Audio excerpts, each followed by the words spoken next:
जंगल का राजा बना बंदर। एक जंगल में तरह तरह के पशु पक्षियां रहते थे। वे सभी मिलजुल कर रहते थे।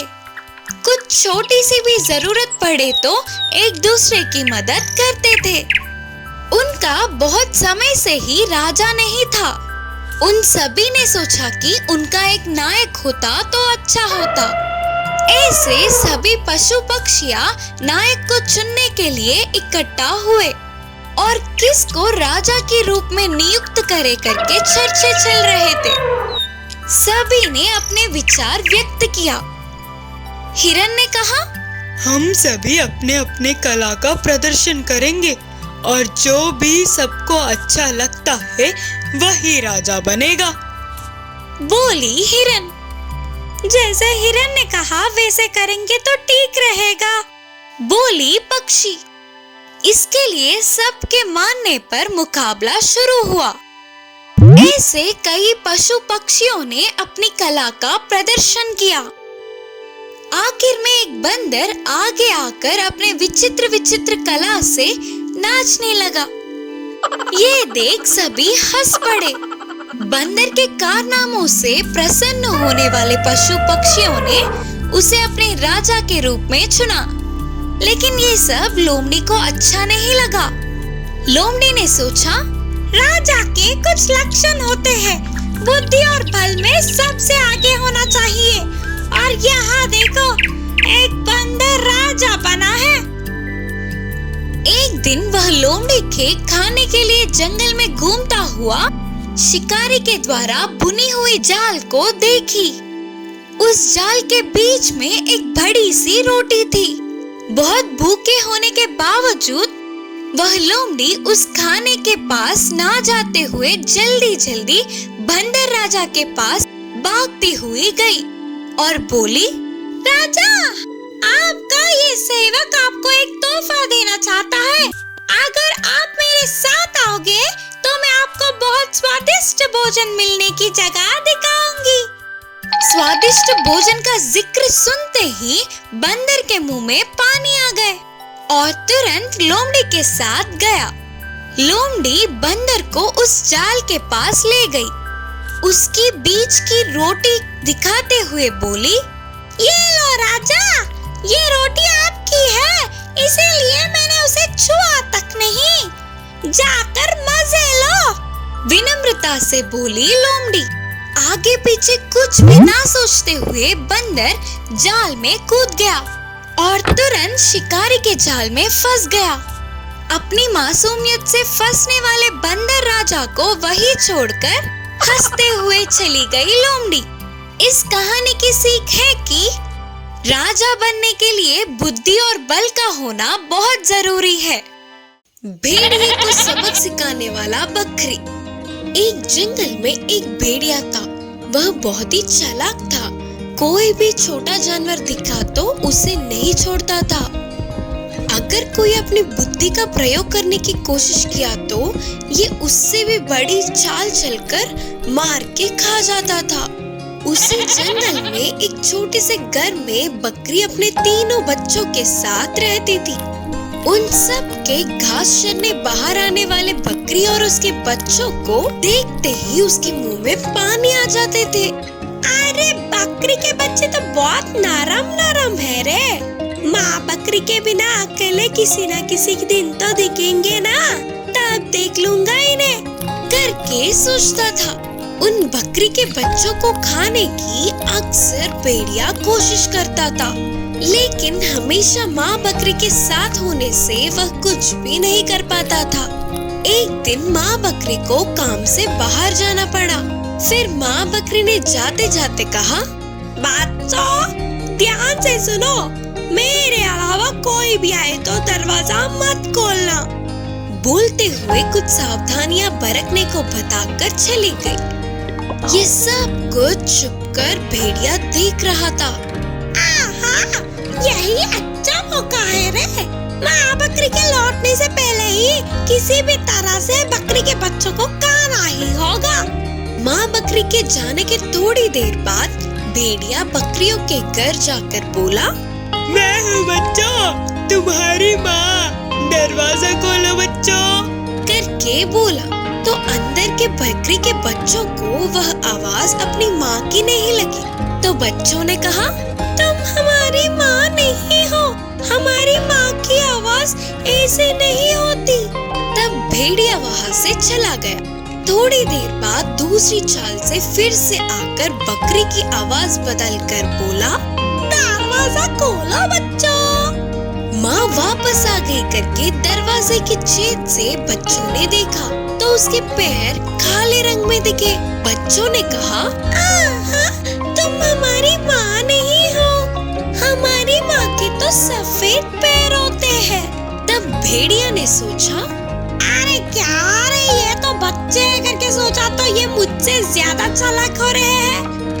अब मैं बताता हूँ इन्हें। सोचकर तेजी से जाकर पैरों को सफेद रंगवा के फिर से आया और बोला, चल चल के पैर दुख रहे हैं, दरवाजा खोलो बच्चों। इस बार गले की आवाज और पैर अपनी माँ के जैसे ही होने पर बकरी के बच्चों ने दरवाजे को खोला। तो तुरंत भेड़िया ने सामने के दो बच्चों को खाकर उधर से चला गया। थोड़ी देर बाद माँ बकरी के वापस आने तक एक बच्ची ही कांपती हुई रोती दिखी। पूरी बात जानकर माँ बकरी गुस्से से भेड़िया के गुफा में गई। भूख मिटने से गहरी नींद में सो रहे भेड़िए के पेट को काटकर उसके बच्चों को धीरे से बाहर निकाली और थोड़े पत्थरों को डालकर वापस पेट को सील के बच्चों को लेकर पास के पेड़ के पीछे चली गई। थोड़ी देर बाद उठने वाले भेड़िए को उससे पहले क्या हुआ नहीं पता था। प्यास बुझाने के लिए नदी के पास जाकर पानी पीने के लिए आगे झुकते ही पत्थरों के भार से नदी में गिरकर डूब गई। भेड़िए से पीछा छूटने पर बकरी और उसके बच्चे बहुत खुश हुए। उस दिन से वे जंगल में खुशी से आजाद घूमने लगे। इस कहानी की नीति है कि हमारे दुष्ट विचार हम पर ही भारी पड़ते हैं। मक्कार बिल्ला। एक बार एक जंगल में एक पेड़ के अंदर एक कौवी रहती थी। एक दिन जब वो खाने की तलाश में गई तो वापस घर आने में थोड़ी देर हो गई। जब वो घर पर नहीं थी तो एक खरगोश चुपके से उसके घर में घुस गया। जब वो वापस अपने घर आई तो खरगोश को देखकर हैरान हो गई और पूछने लगी, तुम कौन हो और यहाँ मेरे घर में क्या कर रहे हो? ये मेरा घर है। जब मैं यहाँ नहीं थी तो तुम चुपके से मेरे घर में घुस आए। चलो अब जाओ यहाँ से। खरगोश ने जवाब दिया, इस जंगल में पेड़ पौधे नदी जमीन सब किसी एक का नहीं सबका है। जो यहाँ पहले आया वह यहाँ रहेगा। मैं यहाँ पहले आया हूँ इसीलिए ये अब मेरा घर है। तुम जाओ कोई और जगह ढूंढ लो। मेरे घर में आके मुझे ही जाने को कह रहे हो? अब तुम्हारी खैर नहीं। एक आखिरी बार कहती हूँ, जाओ यहाँ से वरना तुम नहीं बचोगे। ठीक है चलो देखते हैं कि कौन ज्यादा ताकतवर है। चलो किसी से इसका इंसाफ कराते हैं। ठीक है। पास ही में एक बिल्ला रहता है, वो हर किसी का इंसाफ करता है। चलो उसके पास चलते हैं। क्या कहा तुमने? बिल्ली? बिल्ली कितनी भी समझदार क्यों न हो, चोरी और मक्कारी तो उसके खून में होती है। बिल्ली तो जानी ही जाती है मक्कारी से। और तुम चाहते हो कि मेरा इंसाफ एक बिल्ली करे? ऐसा कभी नहीं हो सकता। एक बार फिर से सोच लो। शायद तुम उसके अक्लमंदी और इंसाफ के बारे में नहीं जानते। इस जंगल में सभी लोगों की परेशानियां उसी ने हल की है। तुम मेरी बात मानो और चलो उसके पास। खरगोश ना चाहते हुए भी वहां जाने के लिए राजी हो गया। वो दोनों बिल्ली के पास गए और सारी समस्या उसे सुनाकर उससे न्याय मांगने लगे। मैं बहुत बूढ़ा हो गया हूँ और मुझे अब कम सुनाई और दिखाई देता है। तुम्हें जो भी कहना है मेरे पास आकर कहो। वो दोनों उसके पास फिर से गए और सारी समस्या उसे फिर से सुनाने लगे और उससे पूछने लगे कि पेड़ के अंदर कौन रहेगा और कौन दूसरी जगह रहेगा।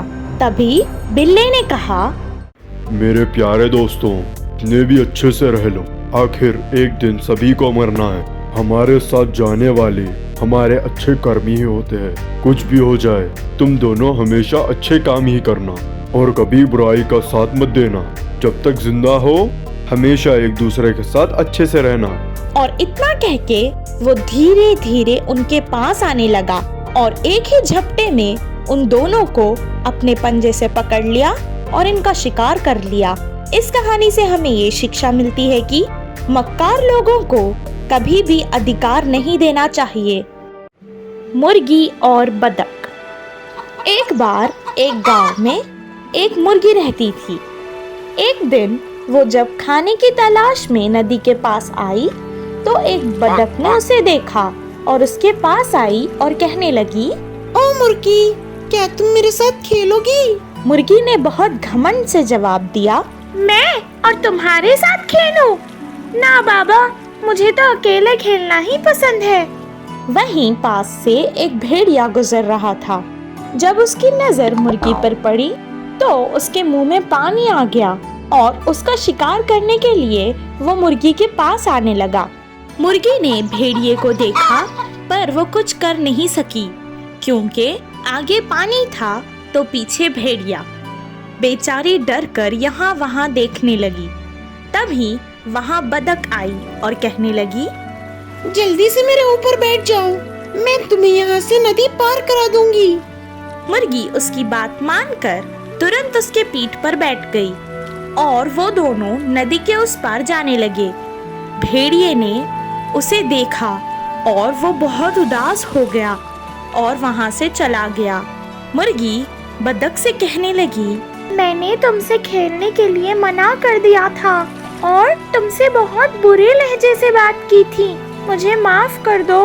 उस दिन से वो दोनों बहुत अच्छे दोस्त बन गए।